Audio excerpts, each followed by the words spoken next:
Hello and welcome to this session on Robot Framework Beginner Tutorial. And in this session we are going to see how to use keywords in Robot Framework, and we are going to go very basic step by step and learn from scratch how to use keywords. So we are going to see what are keywords, what are the types of keywords in Robot Framework. We are also going to see how do we create user keywords and how do we reference user keywords in our test cases. Towards the end of this session we will also look at some useful tips. So let us begin, and before I go to step 1, let me also just discuss about keywords. So in Robot Framework we have two types of keywords.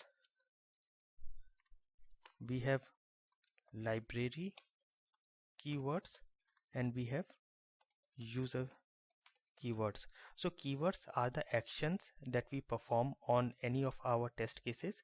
So if I open write, let me go to my command prompt and say write.py, and this is the test that we have been creating in our earlier session. And if I go to any of the test case, you can see here open browser, close browser, all these are keywords from the Selenium library, and then login to console is the keyword from the built-in library. So these are the actions that we can perform on our test cases. So these are a group of actions which are defined within a particular keywords, and we have two types of keywords which are library keywords and also known as low level keywords, and then we have user keywords which are known as high level keywords. So the library keywords, as I showed you, if you import or use any of the existing library, and any of the keywords within that library are called as low level keywords, for example open browser, close browser, login to console, etc. And then if you create some custom keywords, so these are the custom keywords which are created by users, and it can be a combination of library keywords or any of the actions. So these are custom keywords and these are called as user keywords. So we create these keywords and these are normally a combination of multiple keywords. So let us now begin and go to step 1, which is open our write, and we have already done that. We have opened our write IDE, and now let us do step number 2, and we will create a new user keyword. So what you will do is, in your write you can do a right click on project and select new user keyword.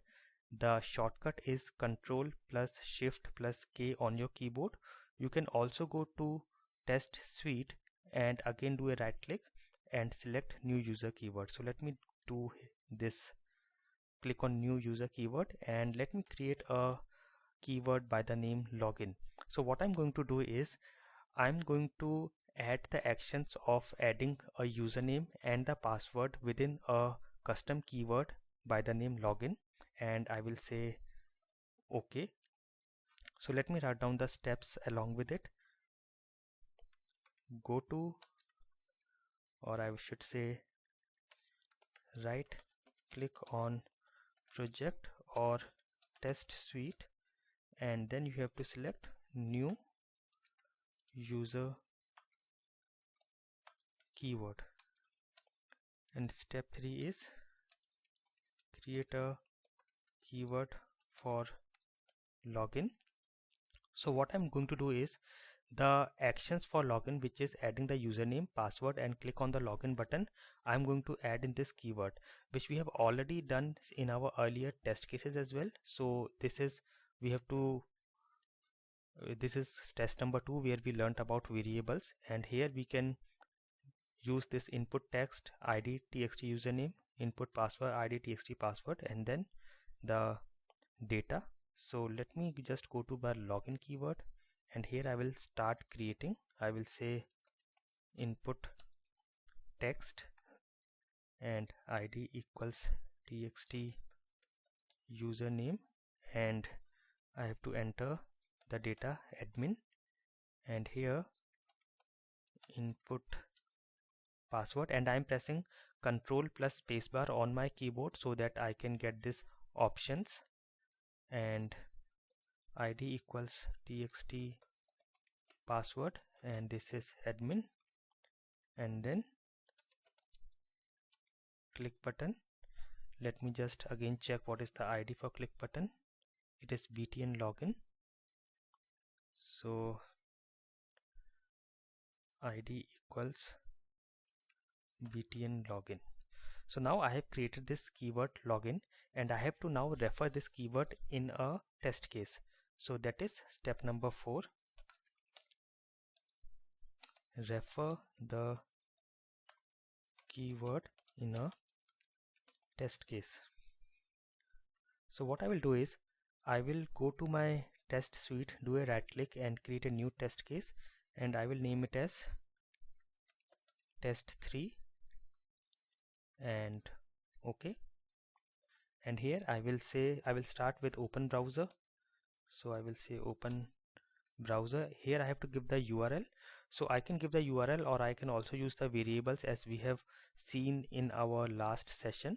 So I have a variable called URL here, and I have already given the URL in the value, so I can directly use this variable name. So I'm just using this in my login keyword.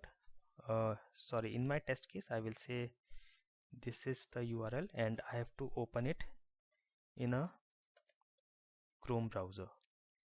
And now after opening the URL I have to do login, so which is my login keyword. So I will just refer my login keyword here. I will just type the name and that's it. And you can see it has changed the color to a blue color of the keyword.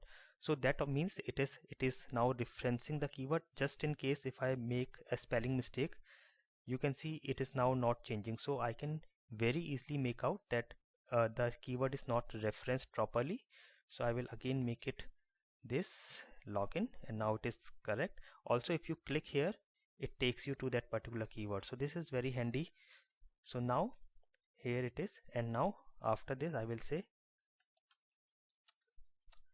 close all browsers. Okay, so now we have referenced it here. Let us see if it runs properly. So what I'm going to do is to make only test number 3 run, I will go to the settings, and in the tags I will add a tag called test3. I can add any tag, I can give any name. I'm giving a name test3 for easy referencing. And in the run section I am saying run the test only with the tag test3, so it does not run any other of our test cases. I will just go and start it. So it should open a Chrome browser and goes to the URL, yes, and it should, yes, it entered the username and password and clicked on the login button and now closed it. So we are able to create and refer our keyword successfully. And you see the advantage here is instead of typing all these steps again in a test case, I can now just keep all these steps separately in a user defined keyword and then refer it anywhere in my test cases. So this keeps our test case very clean. It does not make the test case very long and very complex. The other advantage is in case there is any change in the keyword in this any of these actions or any of these IDs, I have to make the change only at one place, only in the keyword, and all the places where this keyword is being referenced I do not have to touch that. So this becomes very handy. Now let us look at some useful tips. One tip I have already shown you, that you can always look at the color of the keyword to make sure that you are referencing it correctly, and you can click on the keyword, it takes you to the keyword section. Also you can do a right click on the project, or you can do a right click on the test suite, and then you have this option for search keywords here.